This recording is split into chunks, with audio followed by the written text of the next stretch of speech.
এই ধরনের শাড়ি তো তোমরা সবসময় সিম্পল ওয়েতে পরো। কিন্তু আজকে আমি ভাবলাম তোমাদেরকে আর্ট পৌরে ডিজাইন এই শাড়িটাতে দেখাবো। তার কারণ আমার সমস্ত দর্শক বান্ধবীরা বা দিদিরা বা বোনরা আমার থেকে একটাই রিকোয়েস্ট করে, "দিদি প্লিজ তুমি আর্ট পৌরে স্টাইলেই শাড়িটা দেখাবে।"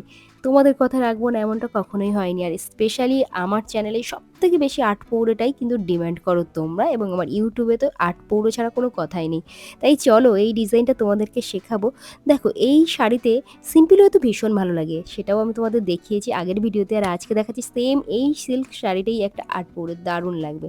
জাস্ট শাড়িটাকে ওপেন করে পেটিকোটের মধ্যে ট্যাগ করে নাও। আমি কিন্তু এখানে ব্লাউজ পিস কাট করিনি। যারা মনে করছো ব্লাউজ পিস থাকলে কিভাবে শাড়ি পরবো, দেখো ওভাবেই জাস্ট পরে নেবে, কোনো অসুবিধা হবে না। তারপরে পিছন দিক দিয়ে খুব টাইট করে এক রাউন্ড সামনে এনে এখানে দেখো আমি পেটিকোটের মধ্যে টাক করেছি। এবার বলি, এই যে টাইট ফিটিংস করেছো তার জন্য তোমাদেরকে কিন্তু স্লিম দেখাবে, এবং এই টাইট ফিটিংস শাড়ি পরার জন্য তোমাদেরকে কিন্তু পেটিকোট তো চেঞ্জ করতে হবে, তার পরিবর্তে তোমাদের সেপ ওয়ার পেটিকোট পরতে হবে, তাহলে এরকম স্লিম দেখাবে। দেখো ছোট ছোট করে ধরতে ধরতে এখন আমরা আঁচলটাকে ধরে নেব। এই অনেক সময় তোমাদের বলি যে এই দেখো মিডিলের শাড়িটা উল্টে যায়, তোমরা বিশ্বাস করো না। দেখলে এই যে শাড়িটা উল্টে গেছে, ঠিক এটার জন্যই বলি ছোট ছোট করে শাড়ি ধরতে ধরতে একদম আঁচলে গিয়ে আঁচলটা এক জায়গায় করবে। এই যে আঁচলের মাথাটা এখন ধরে নিয়েছি, এখন কিন্তু আমরা কি করব, পিছন দিকে নিয়ে যাব না, ডাইরেক্ট এখান থেকে আমরা ছোট ছোট করে ভাঁজ করতে শুরু করে দেব। ক্যাজুয়ালি দেখো ছোট ছোট করে এখানে আমি ডান হাত দিয়ে ভাঁজটা রেডি করছি। তোমরা যারা ডান হাত দিয়ে করতে পারো না, সেম একইভাবে কিন্তু বাঁ হাত দিয়ে করে নিতে পারো। আর ডান হাত দিয়ে করতে করতে যেটা লাস্ট প্লিট আমরা রেডি করব, সেটা কিন্তু অবশ্যই বড় করব। তার কারণ হচ্ছে নিচের প্রত্যেকটা প্লিট কিন্তু এই উপরের বড় প্লিটটা কভার করে রাখবে।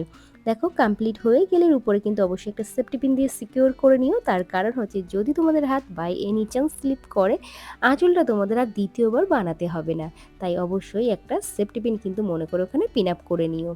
তারপরে দেখো এভাবে তো পারছো না, অনেকেই আছে এভাবে পারছো না, বারবার রেডি করাটা খুব সমস্যা। তাই বলবো একেবারে কি করে করে নেবে, জাস্ট দেখো আঁচলটাকে পায়ের তলায় এভাবে ধরে নেবে।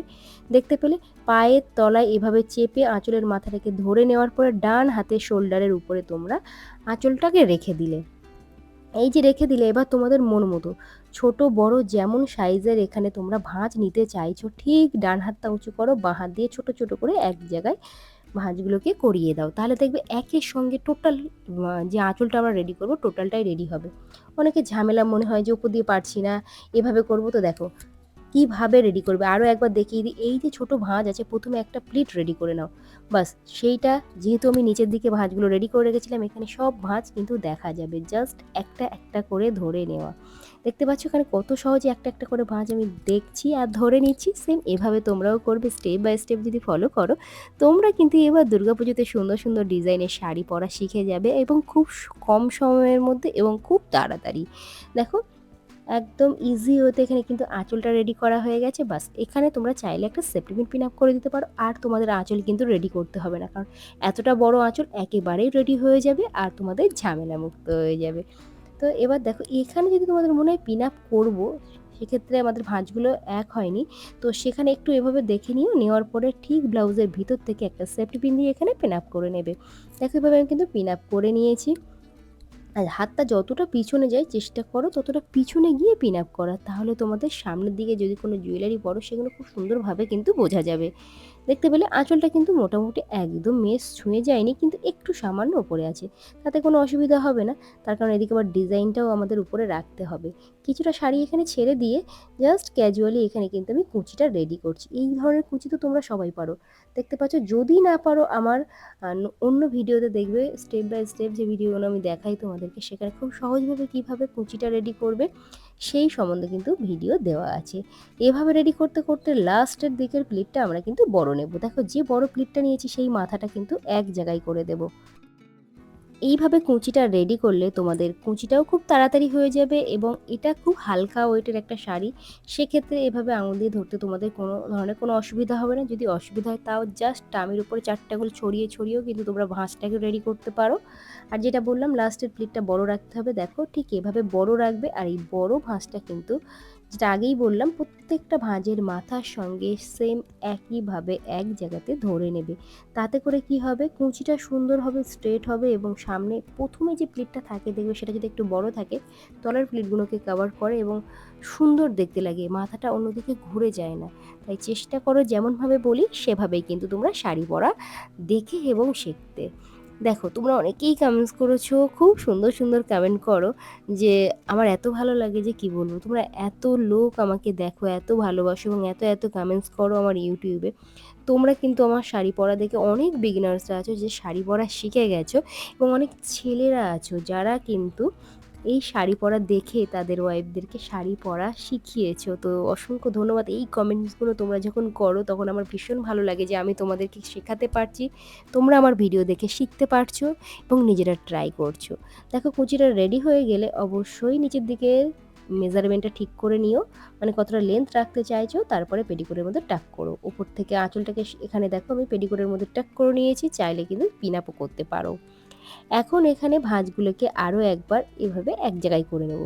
তার কারণ হচ্ছে এখানে ভাঁজগুলোকে একটু তোমাদের সাজিয়ে নিতেই হবে।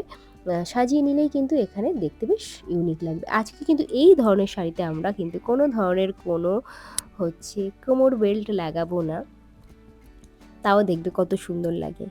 আঁচলটাকে সামনে আনবে, জাস্ট ওপেন করবে আর দেখতে পাচ্ছ ডিজাইনটা কত সুন্দর, যে কারণে আট পরেতেও ভীষণ ভালো লাগছে। সিম্পল ওয়েতে তো ভালো লাগে এই শাড়িটা বা এই ধরনের সিল্ক বা সিফন শাড়ি, কিন্তু আট পরেতেও ভীষণ ইউনিক লাগছে। একবার অষ্টমীর অঞ্জলি দিতে যাও না, এই শাড়িটা পরে দেখবে তোমার দিকেই তাকিয়ে থাকবে সবাই। এই যে আঁচলের মাথাটাকে খুব সুন্দরভাবে ধরে নিলাম, নেওয়ার পরে এখানে একটা প্লিটের তলায় এখানে কিন্তু আমরা পিন আপ করবো। এই ভাঁজগুলো কিন্তু সরু রেখো, মানে একদম ছোট্ট ছোট সরু করে প্লিট করো, কারণ যত বুকের উপরে প্লিটটা সরু থাকবে ততই কিন্তু তোমাদের দেখতে ভালো লাগবে। দেখতে পাচ্ছ এখানে কিন্তু পিন আপটা করে নিয়েছি। আর এখানে যদি তোমাদের অসুবিধা মনে হয় সেক্ষেত্রে কিন্তু এই ভাঁজগুলো যদি তোমাদের মনে হয় যে পারফেক্ট ওয়েতে থাকছে না, তাহলে কিন্তু একটা পিন আপ করতে হবে। দেখো তলা থেকে ভাঁজগুলো ধরে নেওয়ার পর এখানে একটা সেফটি পিন দিয়ে আমি পিন আপ করে নিয়েছি, যাতে করে এই ভাঁজগুলো সিকিওর থাকে এবং দেখতে ভীষণ ভালো লাগে। এটা হচ্ছে আজকের ফাইনাল লুক। আমি কিন্তু কোনো ধরনের কোনো কোমর বন্ধনী কিন্তু পরিনি, তাও দেখো কত গর্জিয়াস লাগছে। আর এই ধরনের একটা স্টোন ওয়ার্কের শিফন শাড়ি যদি তোমরা এরকম ডিজাইন করে পরো, আঁচলটা যেহেতু ভীষণ গর্জিয়াস থাকে সেক্ষেত্রে ভীষণ দেখতে কিন্তু ভালো লাগে। তো আজকের মতো এখানেই করবো, টাটা। দেখাবে নতুন ভিডিওতে। আর আজকের ভিডিওতে তোমাদের কোন জায়গাতে বুঝতে অসুবিধা হয়েছে সেটা তো কমেন্টস করবেই, তার সাথে সাথে যে কমেন্টটা করো দিদি পিছনটা একবার ভালো করে দেখিও। চলো পিছনটাও ভালো করে দেখিয়ে দিই যাতে তোমাদের বুঝতে সুবিধা হয়। যারা প্রথমবার দেখছো অবশ্যই চ্যানেলটিকে সাবস্ক্রাইব করে রাখো আরও নতুন নতুন ভিডিও দেখার জন্যে।